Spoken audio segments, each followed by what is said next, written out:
actually do is call them away, and it is not a cowardly act to walk away with your dog, and this is the reason. In the living free, as Tony mentioned as well, flight freeze fight.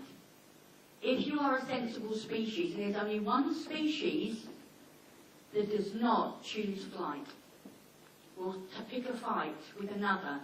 It's usually got a lot to do with alcohol as well, and I don't mean red wine. But you know, that's silly. They will actually avoid confrontation, so they go away. So if you see danger coming towards you, or sorry, somebody else with their dog, which is another pack, which doesn't happen to them living free, if they see another pack they could die, and you walk away, if they bark, you go, good dog, thank you, and walk away. As you've taken a few steps, you can actually go, here sweetheart, bring the dog right to you. Do a little bit of stop, start, change direction, and then ask your dog to stay, and then call it to you, food reward, good dog. So then you're making a good association. They think, hey, you're happy when you say that, you're not bothered. And I get something nice. I must tell you that one of the glorious things that happened to me was Sadie, those of you who got the practical, you'll see Sadie doing her stuff, and if you see the DVD, she was doing her stuff. She did that stuff 3 times. It was the practical dog listener, the 7 ages, and the DVD. The only time she did what you see her do, which is the heel, come, sit, stay stuff. In the nearly 8 years I was privileged to have her. And these animals are so tuned in, when they realise it's not a danger. And we got a group of people there, because in those days we used to teach the courses at home, and she was laid in the hallway by the front door. And the postman drove up to the drive, because we live in the country, and he put the letters through the door, and they fell all over her. And she lay there, and she looked at me like, he's done it again. She didn't bark. Why? Because she knew that wasn't a problem. If I hear my dogs bark, there's a reason. Oh, it's not Karen arriving to work, it's not Tanya arriving, it's still is Kay. Kay comes down and they really go berserk at Kay, well, she won't do. But we know she does. You know, if they bark, there is a reason. It's usually an alien, or it might be a delivery van. That's an alien. You've got to know that they mean it. They are not this is not playtime for them. This is serious stuff. Because if you don't alert the pack to danger, then you are in trouble. You could die. And they are absolutely serious. So you imagine this scenario that you go up and you say, good dog, thank you, the dog is over the decision making to you, which means that your visitors can come in. I had a lady contact me the other day, and this I've got to explain to you that if you're sitting here thinking, I really like a dog listener to come and see me, you know, work in your home, they do a great job.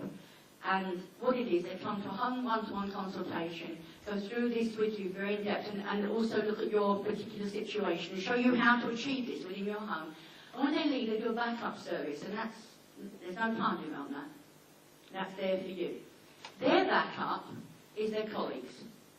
So if you have a dog listener come to you and they have experienced what you're showing them, they can go back to their home, onto the website, and they can clue into their colleagues worldwide. You imagine how many years of knowledge between 250 people now, and a number that's growing all the time. So it is that backup for them. Now, you may find people who've read the books and tell you I'm a dog listener. We actually know that there are other organisations say they're dog listeners.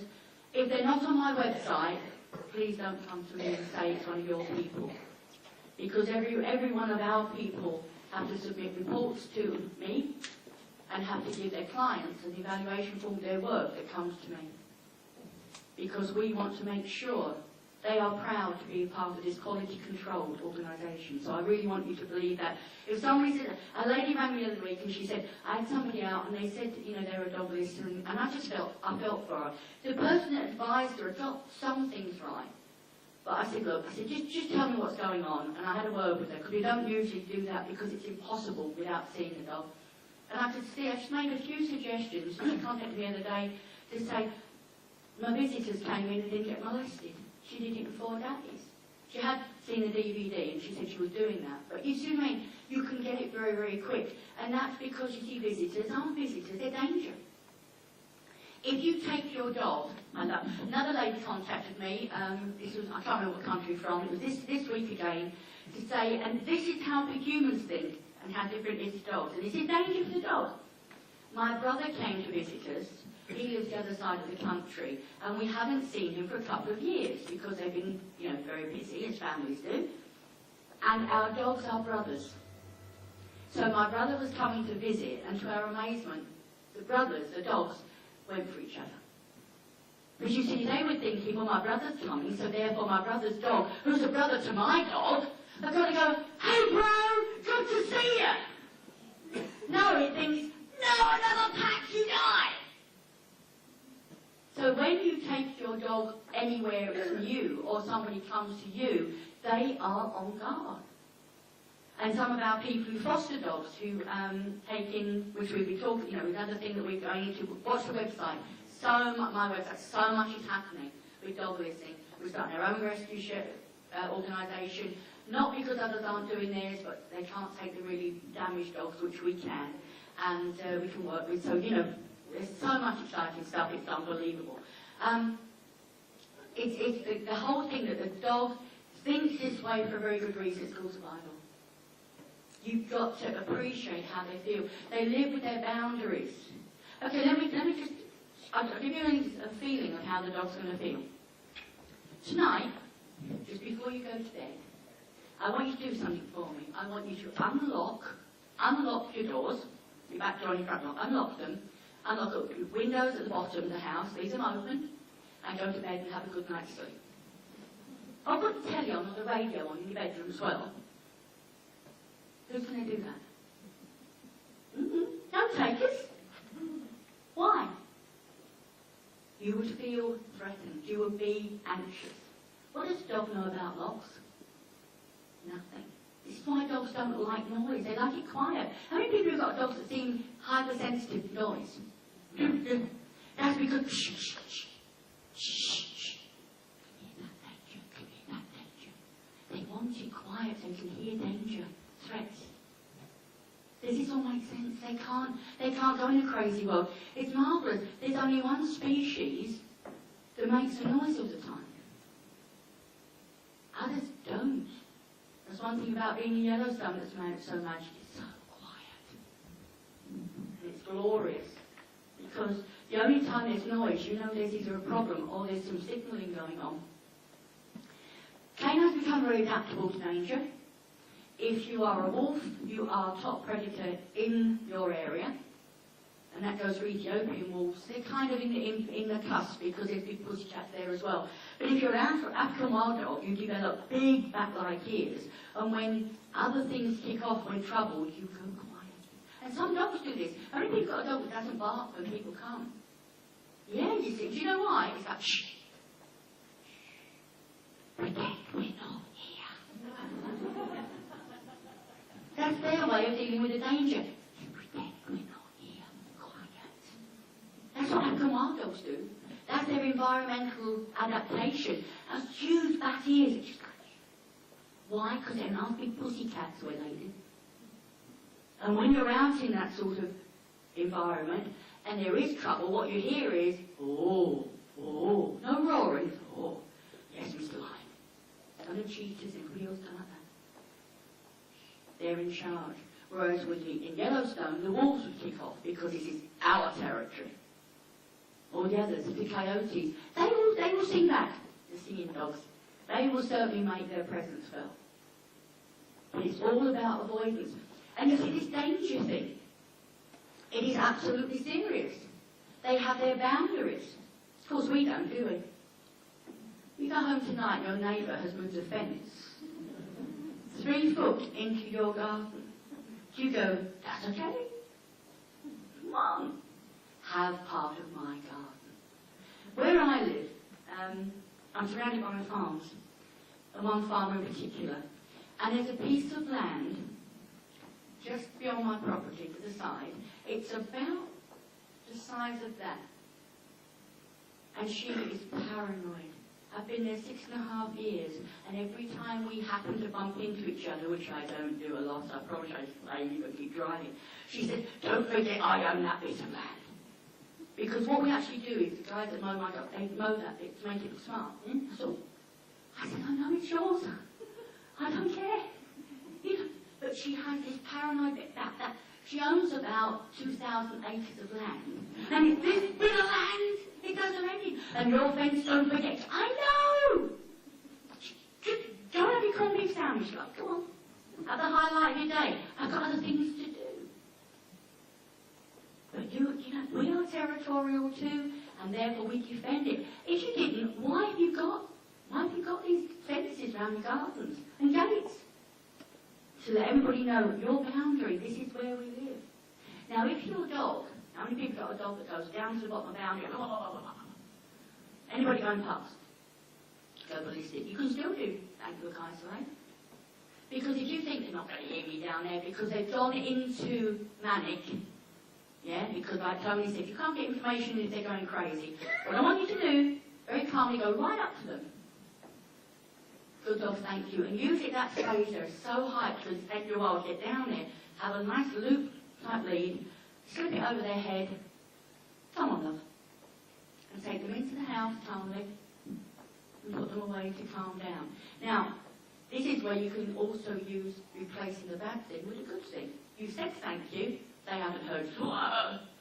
You've gone up to look, they haven't heard you. You set the lead on, you go, come sweetheart, remember, come. So when they come, you can use food reward, night up the ante, a bit of cheese or something like that, and just bring them away and take them in. Now think about that in the logic of like with Lily with the pole. The dog now goes down, barks, you thank, you bring them away, they get cheese. In the end they go down, they bark, and they go, no, you say thank you, what's the cheese? Do you see what I mean? And you build it in, and don't think they're going to waste your time tricking you. Because they're not out to do that, they're out to work with you. I want you to tell you, Tanya talked about this ball thing with Kes and Prue. I had to do with him in France last year when, one particular time, you looked once last year, when he stood there and threw his tennis ball, and they both went, and they looked at me like, did well, didn't they? One of my dogs, Lex, he is wonderful with the ball. And we be playing, we don't play it all the time, because they don't tell me what toy. How many people got a dog that comes to with a toy? You trying to watch the telly? It's there. Yeah? Now it's good to me. And people say, oh, get the ball and throw it, it'll wear out soon. And then when the dog's had enough, it takes the ball and goes away, yeah? So the dog said, when, what game, how long, and it's won the trophy. And then you go, well, I've shown it. Yeah, but you're an idiot. I have had it where dogs have come and they've put the ball, put it up. But actually, when with Lex, I'll say to you, fetch the ball, and he always does this, he's got it to a T, and I'm going to film this, and I'll put it on the website so you can actually see it. I will call him to me, and he'll stand about from that chair to me, and he goes, and he throws it. And it'll come there, and I go, nah. And he'll rush up and pick it up, and he'll throw it again. And he can actually throw it at my feet. And that's great, because as long as I have to move, because this is another thing that we'll talk about with separation, with status, like movement creates submissiveness. If you can make another move, you're actually showing that you're in charge. I mean, the Queen, God bless her, you know when she knights people, she doesn't pop around their house, does she? She only goes there. So it is a case of, I mean it. And with one of my dogs, Jake, I'd always, when we play ball, it was his way of challenging me, like Tony said, just a test of your skills today. Throw the ball, and he would bring it and drop it 10 feet from me to the left. And I go, come on, sweetheart. See, it's just instinctive. Come on, darling. This dog's dead now. I had the most amazing life with him. He was wonderful. I can't bring him back, but I can hold those memories. And he used to drop it about 5 feet in front, and I'd go, and he'd just grab it and bring it to me quickly, because he didn't want me going any further, so I got away from him. And he'd go, boy. And then we'd play ball, and it was fine. They will challenge you, it's subtle. Don't look for big, dramatic things from them. They can be very, very subtle. They want that leader who, when they feel that their world is going to fall apart, will go, I'm the decision maker. And when you step up to the plate, now you've got food, the hunt, we talked about that, danger. I mean, how many people here feel they could honestly... See, I'm not asking you to yell at them. How many people here feel they could honestly go to the dog, thank you? I mean it. It's easy, isn't it? That's the beauty of it. So with anything that worries a dog, that frightens them, they think they're going to die, step up to the plate. Make them feel good. Remember, it's either the angels playing Skittles or Grandad wanting a glass of wine. That's something back over time for status. Is he there? Have I lost him? He knows what's being said. He's heard it before. So don't do this at home. Don't do it on their website. Or you see them getting bitten and all the rest of the stuff. I've only ever been bitten once by a dog, and that was my own. And it was when she was hit by a car. The car actually mounted the pavement and hit her. And when I went to put my hands in to help her, she bit into my hand. The car had dislocated her hip. So I know what a bite is like with the pain there. I've been bit by a horse. That's not funny either. So, but in the job you don't have to be. I talked about my dog listening colleagues. Now, to be a dog listener, I'm looking for people whose head, mouth and heart say the same thing. People come to me and they say, oh yeah, I love what you do. Yeah, I'm a dog listener. Yeah. Look at these people. They are special. They're special to me. And their numbers are growing all the time. Why? Because it works. What we're proving to you and everybody else is, it's not me. There's nothing special about me at all. When people come up to me and say, oh, I think you're wonderful. You don't know me. You might just tell me, what a rat bag. But what you love is what I do. Because you can do this. But like with your dog, my job is to make you want to. I can't make you. Remember that with your dog. I'm coming to your reasoning. What's in it for me? I want to see your dog's happy, but I've got to get through you. Okay? So the status I want to give over to Helen. Okay? Do you want to come do this?